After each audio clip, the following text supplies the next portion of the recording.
বিকাশ ভবনের বাইরে চাকরিহারা শিক্ষকদের আন্দোলন 21তম দিনে পড়েছে।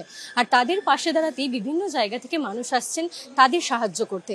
এই মুহূর্তে একজন এসেছেন যিনি পেশায় খবরের কাগজ বিক্রেতা। নিজের আয়ের সামান্য অংশ তুলে দিতে এসেছেন এই চাকরিহারা শিক্ষকদের পাশে দাঁড়িয়ে। কথা বলবো তার সঙ্গেই। আপনি কোথা থেকে এসেছেন? আমি শিয়ালদা কলেজ স্ট্রিট অঞ্চল থেকে। আজকে চাকরিহারা শিক্ষকদের পাশে দাঁড়িয়ে আপনার আয় তুলে দিচ্ছেন তাদের হাতে।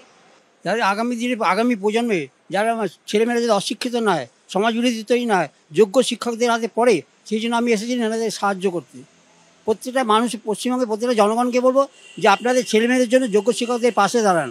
আজকে যোগ্য শিক্ষক যদি না থাকে তাহলে ছেলেমেয়েরা মূর্খ হয়ে যাবে, পকেট মারা যাবে, সমাজ বিরোধী তৈরি হবে।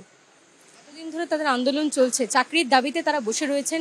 চাকরির পরীক্ষা দিয়ে চাকরি পেয়েছিলেন, আবার একটা অনিশ্চয়তার সম্মুখীন, প্রাতিষ্ঠানিক দুর্নীতি হয়েছে। আপনি নিজে খবরের কাগজ পৌঁছে দেন, সকলের কাছে খবর পৌঁছে দেন, আপনি তো নিজেও জানেন এই বিষয়টা। শুনুন, আজকে যদি সরকারি কর্মচারীদের যদি বলে যে নতুন করে আপনাদের অ্যাপয়েন্টমেন্ট নিতে হবে, আপনাদের চাকরি চলে গেল আজকে এই মাস থেকে, তো সেই সরকারি কর্মচারী কি রাজি হবেন? ওরা তো আপনারা যে শিক্ষকরা তারা তো ইন্টারভিউ দিয়ে পাস করে তারা যোগ্য শিক্ষক রেজিস্টার্ড হয়ে গেছে সরকারি, তারা কি করে চলে যাবে? তারা কি করে বা ভাতা নেবে?